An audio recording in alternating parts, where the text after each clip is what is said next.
Hello student, कैसे हैं आप सब। एक बार पुनः आप सभी का आपके अपने चैनल सी कोचिंग क्लासेस पर स्वागत है। क्लास 12 फिजिक्स एनसीईआरटी आपका जो चैप्टर 12 चल रहा है, ठीक है। चैप्टर कौन सा चल रहा है? 12। और इसमें एक महत्वपूर्ण क्वेश्चन आज आपको समझाने वाला हूं। जैसा कि आपको क्वेश्चन दिख रहा होगा स्टूडेंट, कि सिद्ध कीजिए कि एक परमाणु की एनवी कक्षा की त्रिज्या एन स्क्वायर के अनुक्रमानुपाती होती है, जहां एन मुख्य क्वांटम संख्या है। Very very very important question है। और यह जो क्वेश्चन है 4 नंबर में पूछा जाएगा। कितने नंबर में? 4 नंबर में पूछा जाएगा। क्वेश्चन सीधा सिंपल तरीके से इसी प्रकार से रहेगा कि सिद्ध कीजिए कि परमाणु की एनवी कक्षा की त्रिज्या एन स्क्वायर के अनुक्रमानुपाती होती है। एन जहां क्या है? मुख्य क्वांटम संख्या। आपको पता होगा स्टूडेंट, क्वांटम संख्या को 4 भागों में बांटा गया है। मुख्य क्वांटम संख्या, द्विअंशी क्वांटम संख्या, चक्रण क्वांटम संख्या और चुंबकीय क्वांटम संख्या। जो पहला होता है वो मुख्य क्वांटम संख्या होता है, जो कि परमाणु के कक्षकों को प्रदर्शित करता है कि n बराबर 1 है तो पहला कक्षा, n बराबर 2 है तो इलेक्ट्रॉन दूसरे कक्षा में है, n बराबर 3 है तो इलेक्ट्रॉन तीसरे कक्षा में है। तो आज का जो क्वेश्चन है कि सिद्ध करना है कि परमाणु की एनवी कक्षा में एन स्क्वायर के समानुपाती होता है। परमाणु की एनवी कक्षा की त्रिज्या जो है एन स्क्वायर के समानुपाती होती है। तो चलिए शुरू करते हैं।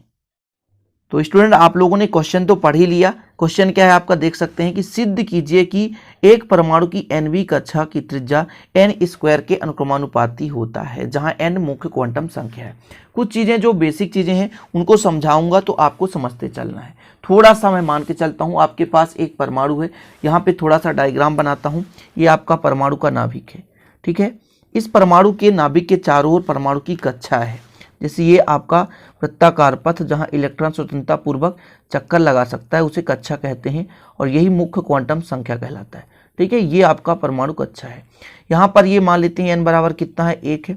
यहाँ पर n बराबर कितना है? 2 है। यहाँ पर n बराबर कितना है? 3 है। मतलब पहला कक्षा, दूसरा और तीसरा कक्षा है। इसमें मान के चलते हैं कि कहीं पर इस परमाणु कक्षा के कहीं पर मान के चलते हैं यहाँ पर एक इलेक्ट्रॉन है जिसका द्रव्यमान स्मॉल m है और इसकी त्रिज्या कितनी है? स्मॉल r है। तो मान के चलते हैं इलेक्ट्रॉन का द्रव्यमान स्मॉल m और r त्रिज्या की nवी कक्षा में, nवी कक्षा मतलब कोई भी कक्षा हो सकता है, 1 2 3 4, nवी कक्षा में गति कर रहा है। तब इसका कोणीय संवेग स्टूडेंट फार्मूला होता है, फिजिक्स में आप 11th क्लास में पढ़ोगे, mvr, द्रव्यमान गुणे वेग गुणे r। r क्या है? त्रिज्या है। तो यदि स्मॉल m द्रव्यमान का कोई इलेक्ट्रॉन परमाणु के nवी कक्षा में गति कर रहा हो, जिस कक्षा की त्रिज्या स्मॉल r है, तब उसका कोणीय संवेग होता है mvr। कितना होता है? mvr। तो आप लोगों को इतना समझ में आया ना? तो इतना लिखना है कि माना इलेक्ट्रॉन का द्रव्यमान स्मॉल m है, वह r त्रिज्या की nवी कक्षा में है ना v चाल से घूम रहा है, तब उसका कोणीय संवेग कितना हो जाएगा? mvr हो जाएगा, ठीक है ना। उसका कोणीय संवेग mvr, जैसा कि आपको इसमें से मैंने आपको समझाया, ठीक। अब बोर ने भी कुछ बताया था।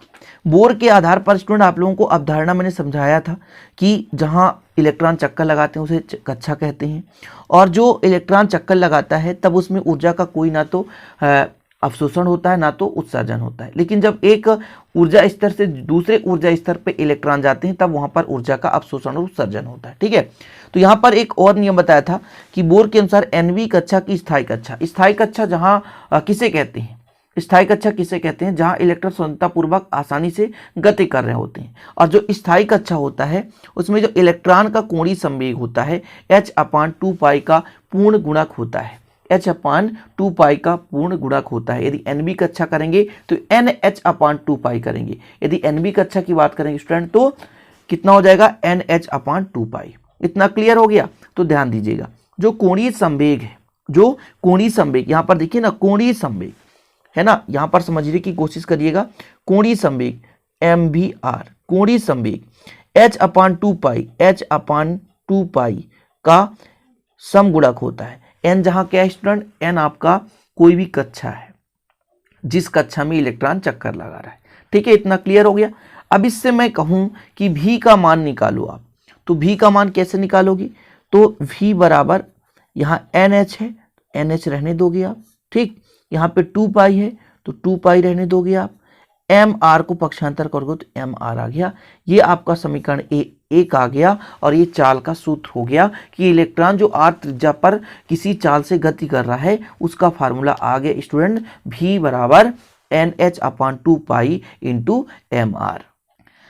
अब आपको थोड़ा और समझने की आवश्यकता है कि जैसे कोई इलेक्ट्रॉन, जैसे यहाँ पर आपको दिख रहा है डायग्राम, यहाँ पे धन आवेश और इलेक्ट्रॉन पर ऋण आवेश होता है, तो यानी दो आवेश हैं, दो आवेश के बीच जो लगने वाला बल होता है स्टूडेंट, वो कूलाम आकर्षण बल होता है ना, जो कि किसके बराबर होता है, जैसे मैं मान के चलता हूँ दो आवेश हैं तो E हो जाएगा, है ना, और 1/4πε0 होता ही है, तो 4πε0 r²। ये कहाँ से आता है, तो आप कूलाम के नियम से पढ़े हैं, यदि Q1 Q2 है, बीच की दूरी r है, तब उसके बीच जो लगने वाला बल होता है दोनों आवेशों के गुणनफल के अनुक्रमानुपाती होता है और बीच की दूरी के वर्ग के भी उत्क्रमानुपाती होता है। तो ये फार्मूला आप चैप्टर 1 में पढ़ के आ गए, ठीक है। तो चैप्टर 1 से हो गया। यहाँ पर दोनों आवेश E और E है, यदि इसका नियतांक मान के चलेंगे तो Z मान लेंगे, तो ये आपको ध्यान में रखना, ये अभी आवश्यकता पड़ेगा। तो मैं यदि कह दूं कि यहाँ पर प्लस है, यहाँ पर निगेटिव यानी विपरीत आवेश है, तब उनके बीच जो लगने वाला बल है एक कूलाम आकर्षण बल, और जो वृत्तीय मार्ग पर गति करने के लिए एक अभिकेंद्रीय बल लग रहा है वो किसके बराबर होगा स्टूडेंट, आपके कूलाम आकर्षण बल के बराबर होगा। क्योंकि यदि एक बल भी यदि काम नहीं कर रहा तब इलेक्ट्रॉन चक्कर ही नहीं लगाएगा, अर्थात इलेक्ट्रॉन के जो वृत्तीय गति के लिए अभिकेंद्रीय बल है वो नाभिक और इलेक्ट्रॉन के बीच लगने वाले कूलाम बल के बराबर होगा। तो इसके आगे थोड़ा आपको लिख लेना है कि इलेक्ट्रॉन के वृत्तीय गति के लिए जो अभिकेंद्रीय बल होता है वो नाभिक और इलेक्ट्रॉन के बीच कूलाम आकर्षण बल के बराबर होता है। किसके, कूलाम आकर्षण बल के बराबर होता है। तो अभिकेंद्रीय बल का फार्मूला होता है mv²/r, ये अभिकेंद्रीय बल है। और आपको बता ही दिया स्टूडेंट कि E है, दो आवेश है, अपान में 4πε0 है और r² है और Z एक आपका नियतांक है। तो ये कहाँ से आ गया, ये आ गया कूलाम आकर्षण बल से आ गया, ठीक। यहाँ से यदि मैं कहूँ कि mv² बराबर निकालो तो यहाँ से r से एक r कैंसिल हो जाएगा, तो कितना बचेगा mv² बराबर, कितना हो गया Z, E का इस तो E² अपान 4πε0, एक r बचेगा। अब आप देख सकते हैं, इसको आप समीकरण 2 दे दें, नहीं देना है तो मत दीजिए, और देना है तो दे सकते हैं समीकरण 2। समीकरण 1 से भी का मान समीकरण 2 में रखने पर, यहाँ पर देख सकते हो समीकरण 1 से, कहाँ से, समीकरण 1 से भी का मान समीकरण 2 में रखने पर, समीकरण 2 में रखने पर, ओके।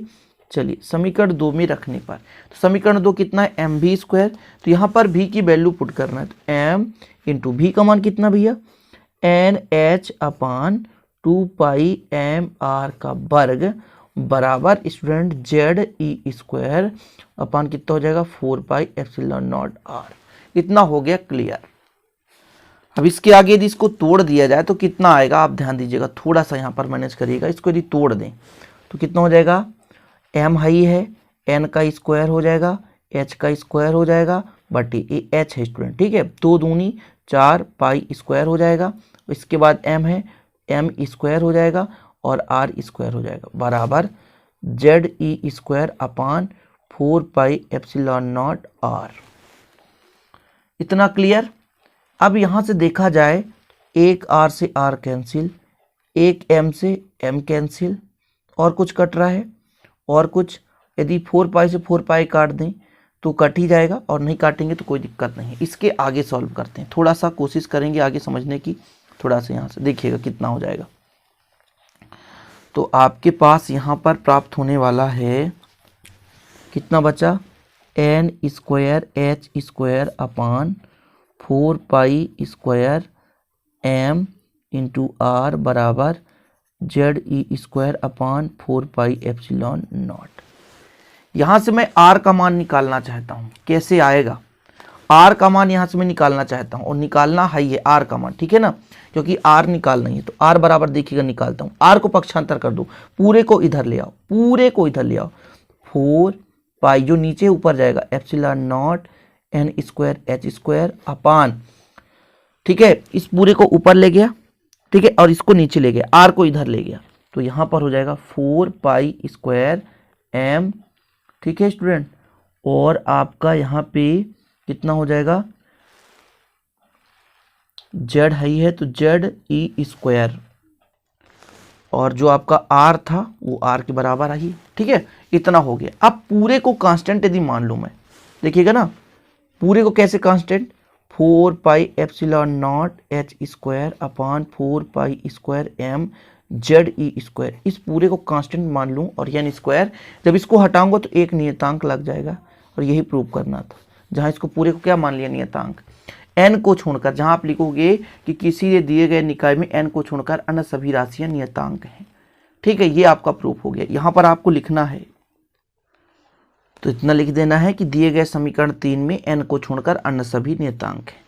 तो ये हो गया आपका कंप्लीट। क्वेश्चन तो बहुत ही मज़ेदार था। क्वेश्चन आप देख सकते हैं एक बार फिर से, स्क्रीनशॉट लेना तो ले सकते हैं प्यारे भाइयों, क्योंकि बहुत सारे बच्चों के पास नोट्स नहीं है और यदि इसका नोट्स लेना है तो 100 रुपीज़ में नोट्स मिल रहे हैं। 9685299149 पर कॉन्टैक्ट करना है आपको। बहुत सारे बच्चों को पता भी है, बहुत सारे लोगों ने ले भी लिया है, तो विधिवत पढ़ाई चल रही होगी। तो ये आपका क्वेश्चन था, स्क्रीनशॉट ले लो। आशा और उम्मीद है कि ये आपको थोड़ा सा अच्छे समझ में आए। कोशिश यही करता हूँ कि 100% देने की। ठीक है स्टूडेंट, तो यहाँ पर आप कहोगे कि यहाँ पर जड़ क्या है, तो जड़ एक नियतांक है जो यहाँ पे परमाणु क्रमांक की भांति काम करता है। कि परमाणु क्रमांक, यहाँ जड़ क्या है, परमाणु क्रमांक, यहाँ पर लिखना तो लिख सकते हैं, जहाँ जड़ परमाणु क्रमांक है। नहीं कह दो कि क्या लिख दिया आपने सर, जहाँ जड़ क्या है, एक परमाणु क्रमांक। ओके चलिए, तो ये हो गया आपका कंप्लीट। स्क्रीनशॉट लेने के लिए समय दे रहा हूँ ताकि आप लोगों को कोई डाउट ना हो और आप अच्छे से कर सको। आगे इसको बढ़ाया जाए, ये आपका हो गया कंप्लीट। तो चलिए स्टूडेंट चलते हैं। अच्छा लगे तो लाइक जरूर कर देना, दोस्तों के साथ शेयर भी कर देना, नए हैं तो चैनल को सब्सक्राइब कर लेना, साथ ही बेल आइकन प्रेस कर लेना। मिलते हैं इसी प्रकार अगले वीडियो के साथ, है ना। तब तक के लिए जय हिंद, वंदे मातरम।